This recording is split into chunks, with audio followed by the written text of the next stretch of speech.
तुम्हें टीकी बिंदी चंदन करवा दे रहा हूं इसका, इस टॉपिक का। लगाओ इसको जरा, चांद सितारे फूल और शबनम कर दो इसका, ये इंपॉर्टेंट है ना। तो ये इंपॉर्टेंट है, क्या है इसमें कि what is the importance of manufacturing, ठीक है।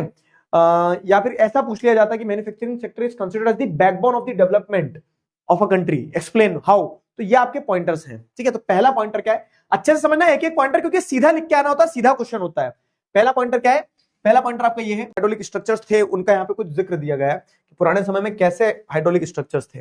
अब मेरी बात सुनो ध्यान से, लगाओ इसको जरा, चांद सितारे फूल और शबनम, ठीक है। तो आप इस क्वेश्चन को चांद सितारे सूरज सब लगा दो, क्यों, क्योंकि ये क्वेश्चन एक इंपॉर्टेंट क्वेश्चन है। क्या इंपॉर्टेंट क्वेश्चन है, तो वाटर रिसोर्सेज वाला जो पार्ट है इसमें तुम्हें देखने को मिलेगा वाटर रिसोर्सेज वाले चैप्टर में कि एंशिएंट टाइम में वाटर कंजर्वेशन के लिए क्या किया जा रहा था, ठीक है। एंशिएंट हाइड्रोलिक स्ट्रक्चर्स, पानी के स्ट्रक्चर्स क्या थे, इस तरह से एक डायरेक्ट क्वेश्चन आता है, डायरेक्ट क्वेश्चन के डायरेक्ट आंसर जाते हैं। सोफिस्टिकेटेड मतलब व्यवस्थित, ठीक है। तो सिंस एंशिएंट टाइम आपको क्या देखने को मिल रहा है, सोफिस्टिकेटेड हाइड्रोलिक का मतलब वो ये कि व्यवस्थित पानी को बचाने वाले स्ट्रक्चर्स। तो यहां पे डायरेक्ट क्वेश्चन बनते हैं, 5 नंबर का क्वेश्चन और 5 पॉइंट्स हैं। तो पहला पॉइंट क्या है कि फर्स्ट सेंचुरी बीसीई, मतलब बीसी मतलब यहां पे क्या होता है, गंदा दिमाग तुम्हारा, बीसी मतलब यहां पे बिफोर क्राइस्ट की बात की जा रही है, समझ में आया।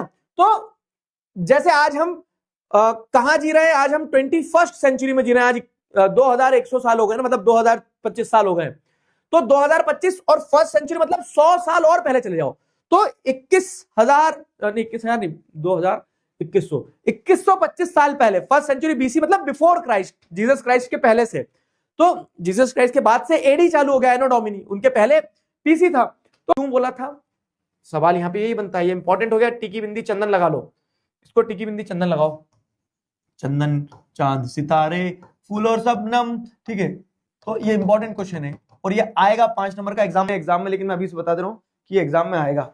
यार ये पेज कुछ ज्यादा व्हाइट नहीं हो गया, मुझे भी ऐसे ही लग रहा है। 0 है ब्राइटनेस, फुल ब्राइटनेस में तो, फुल ब्राइटनेस में तो आंखें ऐसी हो जाएगी तुम्हारी, ठीक है, ठीक है। तो सवाल ये बनता है कि why democracy is better form of government when compared with other form of government, what are the advantages in democracy when compared with different forms of government, how democracy is better than dictatorship. सवाल बहरूपिया होता है मेरे दोस्त, ठीक है, किसी भी तरह से पूछा जा सकता है, बस आपको यह समझ में आना चाहिए कि how democracy is better then other form of government, उसका कंपैरिजन वाला एस्पेक्ट जो है वो समझ में आना चाहिए। तो उसका कंपैरिजन वाला एस्पेक्ट यहां पे दिया गया है, देखो, we felt that democracy was better because, क्यों, तो ये 4-5 पॉइंटर्स बनेंगे। पहला पॉइंटर कि it promotes equality among citizens, दूसरी फॉर्म ऑफ गवर्नमेंट इक्वालिटी नहीं प्रमोट करती है। डिक्टेटरशिप में नाजीज जो थे नॉर्डिक जर्मन आर्यन को फेवर करते थे और ज्यूज को फेवर नहीं करते थे, ठीक है। दूसरा अगर आप देखोगे तो क्या, democracy enhances the dignity of individual, democracy individuals की डिग्निटी को एनहांस करता है, ठीक है। डेमोक्रेसी इंडिविजुअल्स की डिग्निटी को कैसे एनहांस करता है कि डेमोक्रेसी में it is the people who are supreme, आदमी हर इंडिविजुअल की समान इक्वालिटी, किसी को भी आप ऐसे धुतकार नहीं सकते हो, सबके अधिकार है ना। तो इंडिविजुअल डिग्निटी जो है उसको डेमोक्रेसी इंश्योर करती है, नॉन डेमोक्रेटिक गवर्नमेंट्स नहीं करती है।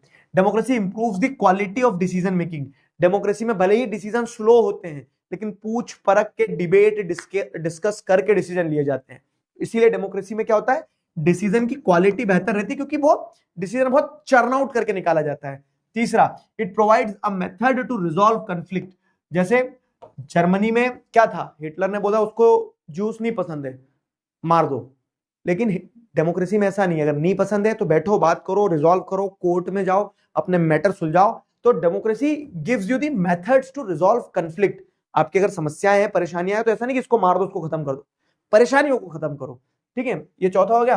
पांचवा क्या है कि democracy allows room to correct mistakes, democracy हमें मौका देती है कि हम अपनी गलतियां सुधारें और बेहतर कल की तरफ आगे बढ़े, ठीक है। तो डेमोक्रेसी क्या करती है, जैसे अगर मान लो आपने गलत नेता चुन लिया तो नेता जीवन भर आपके सिर पे नहीं बैठेगा, अगले चुनाव में खेल पलट दो अगले चुनाव में खेल पलट दो, ये डेमोक्रेसी का एडवांटेज होता है कि it allows room to correct mistakes, ठीक है। डेमोक्रेसी हमें क्या करता है, मौका देता है, भूत होकर निकल के आया। तो मैं वही आपको यहां पे समझाने वाला हूं अब, ठीक है। तो सबसे पहला क्वेश्चन ये बनता है कि what was the impact of first world war, ठीक है। What how Indian national movement got unified during the first world war. ठीक, तो ये सवाल बनेगा। समझ में आया? समझ में आया कि नहीं?